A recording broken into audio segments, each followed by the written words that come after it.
Así que bueno, nosotras, como ya nos introdujeron, formamos parte del programa de enfermedades poco frecuentes y anomalías congénitas del Ministerio de Salud de la Nación. Las dos somos médicas genetistas. El nuestro es un programa muy nuevo, recién desde el año pasado que tenemos una ley de enfermedades poco frecuentes, es que se gestó el programa. Entonces la idea de esta presentación, que es muy breve, era explicarles un poquito en qué contexto se formó nuestro programa, cuáles son las problemáticas sobre las que trata nuestro programa y un poco las líneas de acción que tenemos. Para sintetizar un poco todo esto, lo que vamos a hablar es un poquito del impacto tanto de las anomalías congénitas como de las enfermedades poco frecuentes, de la situación actual de estas dos temáticas y de las propuestas y líneas de trabajo que tenemos desde el Ministerio.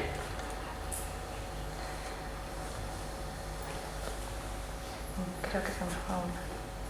Esa es la primera. Ahí está. Bueno. Con respecto al impacto, esto tiene que ver sobre todo con las anomalías congénitas. Hubo en la última década toda una transición epidemiológica que tenía que ver con la mortalidad infantil. A medida que la tasa de mortalidad infantil ha disminuido radicalmente estos últimos 10 años, actualmente, estos son datos del año 2013, porque son los datos de la DEIS del año 2013, Argentina llegó a tener un 10,8 por mil de tasa de mortalidad, es la tasa de mortalidad más baja que ha tenido la Argentina. Y a medida que esto ha ido descendiendo, en realidad lo que han ido descendiendo son las causas evitables, sobre todo con el mejoramiento de lo que tenía que ver con el diagnóstico prenatal, con las neonatologías. Han disminuido las causas por muerte cardiovascular gracias a las cirugías de cardiopatías congénitas. Pero a medida que todas estas causas han ido disminuyendo, ha empezado a tener una importancia relativa mayor las anomalías congénitas no evitables. En ese sentido, las anomalías congénitas significan un núcleo duro que parece sumamente difícil de reducir, y es a medida que esto ha ido ocurriendo que el Ministerio de Salud empezó a tomar medidas con respecto a estas anomalías congénitas. Si pueden ver ahí, con respecto, mientras la tasa de mortalidad infantil iba disminuyendo en la Argentina, si pueden ver ahí, por ejemplo, antes implicaban el 11% de todas las causas, las anomalías congénitas. A medida que la mortalidad ha ido disminuyendo, hoy por hoy significan más o menos el 26% de todas las muertes infantiles tienen que ver con alguna anomalía congénita. Implican en este momento la segunda causa de mortalidad infantil, siendo la primera las causas perinatales, pero la segunda las malformaciones congénitas. Bueno, esto tiene que ver también con algo que ha ocurrido en todo el mundo, ¿sí? Mientras vamos viendo que, por ejemplo, la línea rosa significa la mortalidad de niños menores de 5 años, ven cómo en los lugares donde hay mayor mortalidad infantil, en realidad el impacto por anomalías congénitas es menor, ¿sí? En los lugares donde se ha ido logrado descender muchísimo esta mortalidad infantil, las anomalías congénitas van tomando una importancia cada vez mayor, ¿sí? Porque parece ser un grupo que es muy difícil de reducir. Eso con respecto a las anomalías congénitas, que tiene que ver con las malformaciones, pero nuestro equipo también trata lo que se llaman enfermedades poco frecuentes. Definimos como enfermedad poco frecuente toda enfermedad que tiene una prevalencia menor a 1 en 2000, ¿sí? El síndrome de Angelman es una enfermedad poco frecuente. Con respecto a las enfermedades poco frecuentes, nuestro programa intenta visibilizarlas, porque hay una idea, hay mitos con respecto al tema que dicen que son pocos pacientes, que son pocas enfermedades y que tienen por lo tanto poco impacto en la salud. Cuando en realidad lo que nosotros vemos es que aproximadamente son 6.000 las enfermedades poco frecuentes descritas, son muchísimas. Como son tantas las enfermedades poco frecuentes, aunque sean pocos los afectados por cada enfermedad, terminan siendo una cantidad enorme de afectados si los tomamos todos en su conjunto, ¿sí? Más o menos 2,5 millones de argentinos afectados. Estos son todos datos estimados, ¿sí? Pues son datos poblacionales. Y con respecto a eso, el 75%, con respecto al impacto, ¿no? El 75% de estas enfermedades afectan a niños y más o menos el 80% de estas tienen etiología genética, ¿sí? Que qué importante es eso, porque cuando uno puede determinar la etiología, uno puede asesorar a una familia, explicar por qué sucedió, incluso tomar por ahí algunos recaudos, algunas medidas que se pueden tomar para evitar que estas cosas vuelvan a suceder. Bueno, Con respecto a las enfermedades poco frecuentes, si bien tienen una naturaleza sumamente diferente, porque nosotros decimos siempre que son más de 6.000, pero en esas 6.000 entran patologías sumamente diversas que digamos, representan afecciones de múltiples órganos, de múltiples sistemas, son pacientes que tienen problemáticas muy diversas, pero todos estos pacientes tienen problemáticas muy similares también y problemáticas compartidas. Por ejemplo, todo ese peregrinaje, todo ese recorrido que hacen, en realidad antes de llegar a su diagnóstico, de rebotar por muchísimos médicos, de consultar con múltiples profesionales.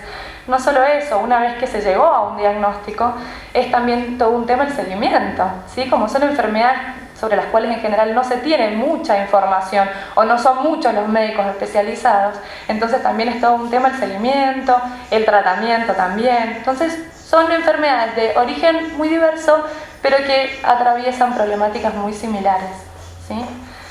Entonces, en base a todas estas enfermedades se trazan objetivos comunes a todas ellas que tienen que ver con la identificación de servicios de genética y grupos de expertos o centros de enfermedades poco frecuentes en todo el país y no que sea centralizado en capital. Lograr la capacitación de profesionales para que estas enfermedades puedan ser sospechadas, si el profesional que no conoce la enfermedad no puede nunca sospecharla. Entonces es importante, sobre todo, hacer hincapié en la capacitación.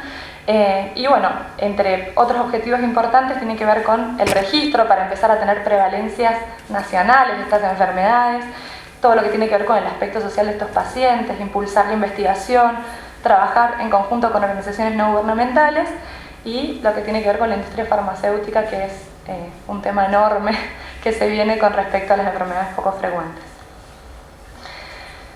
Con respecto a la magnitud del problema, nosotros siempre hablamos de este iceberg que se forma. Esto es válido tanto para las anomalías congénitas como las enfermedades poco frecuentes. ¿Qué es lo visible de todo esto? ¿Qué es la segunda causa de mortalidad infantil? Que los tratamientos son sumamente caros, entonces en general para lograrlos terminan siempre vía judicialización, bueno, a través de recursos de amparo. Pareciera que solo de esta manera estos pacientes pueden acceder a los tratamientos. Pero hay toda una parte que no se puede ver, que tiene que ver con el alto impacto social y emocional, tanto del paciente como para la familia, el impacto en el gasto de la salud, este peregrinaje de los pacientes del que hablábamos. Los diagnósticos se hacen en general tardíamente y pasando antes de ese diagnóstico por un montón de diagnósticos errados hasta que se llegó finalmente al diagnóstico concreto que el paciente tenía, que hay un número mayor de hospitalizaciones que tiene que ver con este retraso en el diagnóstico definitivo y esto obviamente lleva a una menor calidad de vida.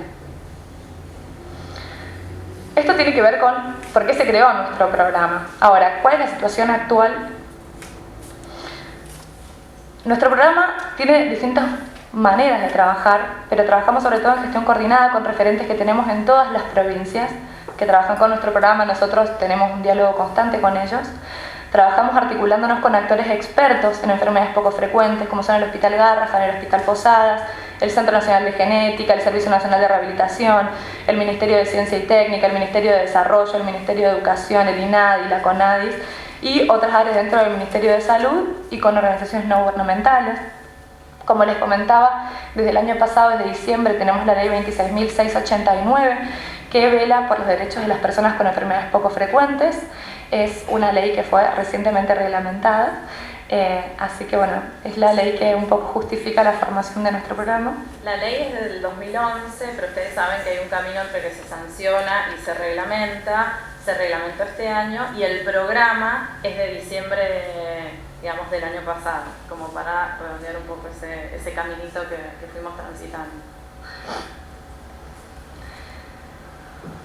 Bueno, y un poco en el marco de esta ley, entonces empezamos a ver de dónde partíamos como programa, ¿no? Que tenía que ver con, bueno, estas barreras para el acceso diagnóstico, el seguimiento y el asesoramiento genético, la brecha que existía entre los recursos y los conocimientos de los distintos equipos de salud. Sí, sabemos que es muy diferente tener una enfermedad poco frecuente y vivir en Buenos Aires y tener una enfermedad poco frecuente y vivir en Tierra del Fuego. La falta de información sobre la magnitud que tienen las enfermedades poco frecuentes y las anomalías congénitas y la insuficiente información en la comunidad también, no solo en lo que es el equipo de la salud, sino en la comunidad también. ¿Y cuáles son nuestras propuestas y nuestras líneas de trabajo como ministerio? Sobre las barreras para el acceso diagnóstico y asesoramiento genético, trabajar en la parte asistencial. Con respecto a la brecha entre los recursos y los conocimientos de los equipos de salud, trabajar en la capacitación. Con respecto a la falta de información sobre la magnitud y distribución del problema, trabajar en vigilancia epidemiológica. Y donde hay insuficiente información en la comunidad, brindar promoción de la salud. Con respecto a la capacitación, puntualmente los trabajos donde nosotros estamos haciendo hincapié, tiene que ver con impulsar la formación de recursos humanos especializados en genética y en citogenética. Brindamos también ciclos de conferencia a todo el equipo de salud a través de Cibersalud, que es una red federal de teleconferencias impulsada por el Ministerio de Salud de la Nación. En difusión, por ejemplo, trabajamos lo que es un manual de enfermedades poco frecuentes en atención primaria de la salud. Tenemos una página web, yo después voy a desarrollar una de estas cosas. Tenemos también desarrollado una página web, desarrollamos también póster, trípticos, estamos trabajando en la creación de consensos. Con respecto a eso vamos a charlar un poquito qué es lo que estamos hablando con Melina, y guías para atención de enfermedades poco frecuentes. Con respecto al equipamiento, también estamos trabajando en mejorar la calidad de los recursos materiales de los laboratorios del interior del país. Con respecto a investigación, estamos impulsando líneas prioritarias y estamos haciendo propuestas concretas para grupos de investigadores e investigadores jóvenes en el país. Y con respecto a registros, estamos trabajando en el reglamento de servicios, especialistas y laboratorios en todo el país. También, bueno, el registro de pacientes, pero es toda una línea que estamos viendo de qué manera vamos a encabezar, porque es sumamente difícil crear un relevamiento de pacientes en un lugar donde hay tan poco diagnóstico, digamos. Eso es algo que estamos intentando impulsar. Con respecto a cada uno de los componentes que habíamos visto, por ejemplo el componente asistencial, estamos intentando contribuir, organizar y fortalecer servicios de genética en las provincias, ¿sí? Nuestra idea es que cada provincia tenga un servicio de genética. En este momento hay 10 provincias de las 23 del país que no tienen médicos genetistas, que no tienen servicio de genética. Entonces imaginen qué difícil que es pensar una enfermedad poco frecuente si no hay médico en la provincia. Terminan siendo todos los pacientes tardíamente derivados al Garrahan, centralizando todo, un hospital sumamente colapsado. Entonces estamos trabajando en fortalecer servicios de genética en cada provincia. Con respecto a la capacitación, estamos trabajando, como dijimos, a través de Cibersalud, en formar a los equipos de salud en enfermedades poco frecuentes. Con respecto a la vigilancia, promover la vigilancia y prevención de anomalías congénitas. Y con respecto a la promoción, difundir recursos y acciones de prevención en la comunidad. Como les decía recién, hay 10 provincias que no tienen médicos genetistas, ¿sí? Hay, por lo tanto, una gran heterogeneidad diagnóstica y toda una fragmentación donde el paciente tiene que ir viendo distintos especialistas en distintos lugares, no hay una historia clínica única.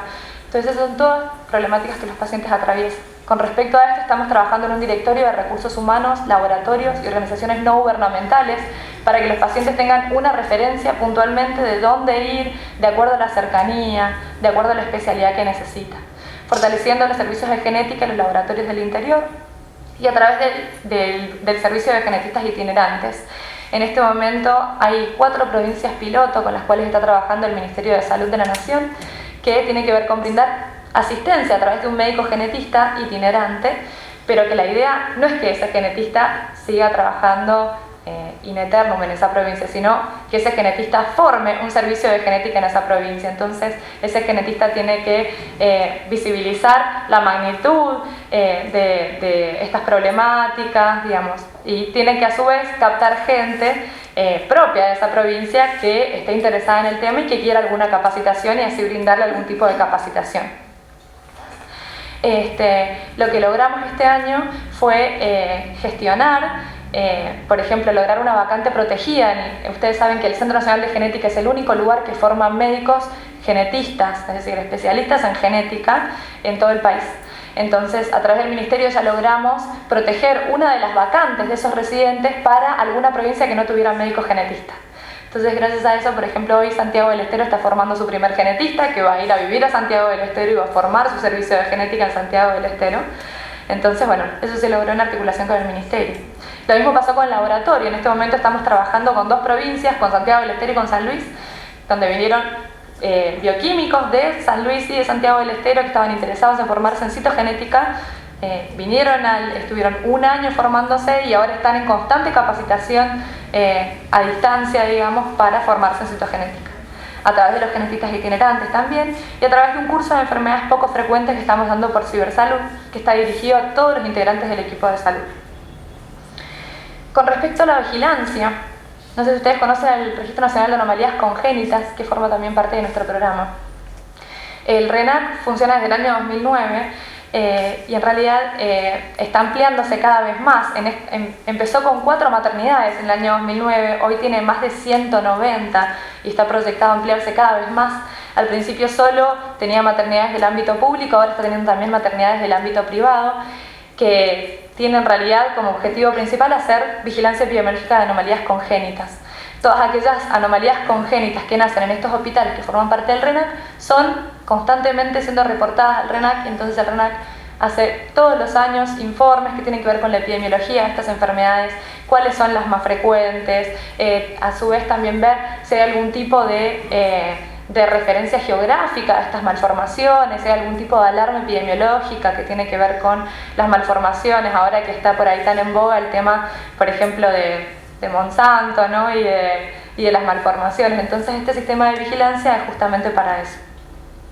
A su vez también forman neonatólogos, porque son los neonatólogos, no son genetistas los que registran, sino neonatólogos. Entonces a su vez todos los años damos un curso para neonatólogos para que ellos aprendan a registrar y aprendan a detectar estas malformaciones genéticas. Esto en realidad es nada más que un gráfico para ir viendo cómo han ido aumentando la cobertura del RENAC, que empezó con 4 hospitales, como les decía. Esto llega al año 2012 nada más, en el año 2012 habían 118 hospitales, pero hoy está proyectado que a fines de 2015 vamos a tener más de 190 maternidades. Eso implica un porcentaje altísimo de los nacimientos, no solo públicos ya, sino también privados. Y con respecto a la vigilancia, no solo lo que tiene que ver con anomalías congénitas, sino con enfermedades poco frecuentes. Es fundamental para el lanzamiento de políticas públicas y establecer prioridades también dentro del Ministerio, conocer cuál es la prevalencia de las enfermedades poco frecuentes en nuestro país. Por ahora, de hecho, lo que tiene que ver con el concepto de enfermedades poco frecuentes, que es la prevalencia menor a 1 en 2000, nos manejamos todos con prevalencias de otros países. De todos modos, esto es importante resaltarlo porque en otros países tampoco han podido solucionarlo del todo, digamos, no existe ningún lugar que tengan registros de todas las enfermedades poco frecuentes, son muchísimas las enfermedades poco frecuentes. Lo que se logró en otros lados tiene que ver con registrar grupos de enfermedades, pero en ningún lugar se logró hacer un registro de todas las enfermedades poco frecuentes. Y con respecto a la promoción, que tiene que ver con difundir recursos y acciones de prevención en la comunidad, también tenemos acciones desde el Ministerio que tienen que ver con la línea de salud fetal, no sé si la conocen. Es un teléfono, una línea gratuita a la que pueden llamar cualquier persona de la comunidad, pueden llamar embarazadas, pueden llamar obstetras, cualquier persona del equipo de salud o cualquier persona que esté interesada en defectos congénitos. Es un 0800 al que se puede llamar en caso de si la embarazada, por ejemplo, consumió medicamentos, si la mamá tiene alguna enfermedad, donde se puede consultar sobre cualquier tipo de riesgo teratogénico, cualquier tipo de riesgo para el bebé de malformaciones.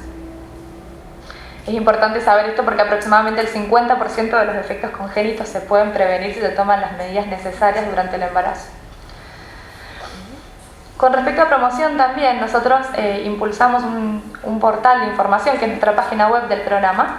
En esta página web, eso es como una miniatura de nuestra página web, pero tenemos, por ejemplo, el reporte anual del Registro Nacional de Anomalías Congénitas, donde está toda la información provincia por provincia, este manual que hicimos que tiene que ver con anomalías congénitas en la atención primaria de la salud, un manual operativo del RENAC, por ejemplo, todo lo que tiene que ver con el programa de pesquisa neonatal, el programa de hipoacusias congénitas. Y también nuestro portal sirve para colgar algunos protocolos de seguimientos de pacientes con algunas enfermedades poco frecuentes, que algunos están destinados a médicos, otros están destinados a la comunidad. Estos son algunos de los que tenemos. Justamente con Melina lo que estamos trabajando es que el Ministerio pueda colaborar en una guía de síndrome de Angelman, no solo destinada a médicos, digamos, sino también destinadas a padres, a familias, a la comunidad en general, para visibilizar la problemática de esta enfermedad. También mencionarles que nuestro programa trabaja en contexto con otras acciones del Ministerio que tienen que ver también con enfermedades poco frecuentes y con defectos congénitos, ¿sí? Ustedes saben, bueno, que en todo lo que tiene que ver con la vida del individuo previa a la concepción, por ejemplo, lo que tiene que ver con la planificación del embarazo, el asesoramiento preconcepcional, se trabajó con la ley de ácido fólico, que tuvo que ver con la fortificación de harinas con ácido fólico. Gracias a eso se redujo cerca del 50% los defectos de cierre de tubo neural, porque hoy todas nuestras harinas tienen ácido fólico incluido, entonces cualquier producto que contenga harina, estamos todas las mujeres argentinas siendo fortificadas constantemente con ácido fólico y eso logró reducir muchísimo los defectos de cierre de tubo neural, mielomeningoceles y anencefalia principalmente. Después, bueno, trabajando en lo que tiene que ver prenatal, ahora el Ministerio está a punto de sacar las guías de medicina prenatal, que tiene que ver con el screening del primer trimestre, con sistematizar la ecografía de las 20 semanas, sistematizar el ecocardiograma, para que todas las argentinas durante el embarazo podamos tener todas las ecografías y todos los estudios necesarios para... que tienen que ver con la salud, fetal. Y luego del nacimiento, bueno, el tamizaje neonatal con errores congénitos del metabolismo, la detección precoz de hipoacusia, por ejemplo, ahora con respecto a la red SUMAR y la cobertura de cirugías con cardiopatías congénitas, ahora también, gracias a la red SUMAR, todos los chicos que nacen en el país con fisura palatina, con pivot, con displasia de cadera, acceden a las cirugías y a todos los tratamientos ortopédicos y digamos, bueno, audiológicos y todos los tratamientos que estos chicos necesitan. Bueno, es la última diapositiva. Bueno, simplemente para, digamos, a modo de redondeo, digamos, es muchísimo lo que nos falta, pero también ustedes, un poco escuchando a Paloma, se dieron cuenta de las dificultades que tenemos para montar una red efectiva que pueda, digamos, diagnosticar y hacer el seguimiento de los pacientes que presentan cualquier anomalía congénita o enfermedad poco frecuente, dadas estas particularidades que tenemos de los recursos humanos, escasos recursos humanos formados y sobre todo una distribución muy inequitativa en el país, porque por ejemplo el 70% del recurso humano especializado en enfermedades poco frecuentes habita y atiende en Capital Federal. Entonces, por eso les decía Paloma, no es lo mismo tener una enfermedad poco frecuente en Jujuy o en Tierra del Fuego que en la ciudad de Buenos Aires. Entonces, de alguna manera tenemos que, bueno, trabajar para fortalecer los equipos de salud, para capacitar recursos humanos y, digamos, trabajar con ustedes y por eso, digamos, nos pareció genial, digamos, esta iniciativa de Melina, de contactarnos y estamos buscando, digamos, y tenemos muchísimas expectativas de poder trabajar con ustedes para poder seguir desarrollando estas estrategias que hagan que, bueno, que la salud llegue antes y mejor a todos y todas en todo el país para que, digamos, sea un efectivo, digamos, derecho a la salud. Así que, bueno, digamos, una vez que pasen estas jornadas nos volveremos a reunir con Melina para poder seguir trabajando en guías y en la identificación de recursos humanos para poder tener este mapa, digamos, de recursos humanos con los cuales podríamos trabajar y que podríamos ayudar a fortalecer a nivel de las diferentes jurisdicciones. Así que bueno, estamos en el Ministerio y bueno, estamos para todos en realidad, así que si nos quieren contactar lo pueden, digamos, hacer o vía Melina o lo pueden hacer, digamos, personalmente porque estamos trabajando para ustedes y para todos en realidad. Así que bueno, muchísimas gracias y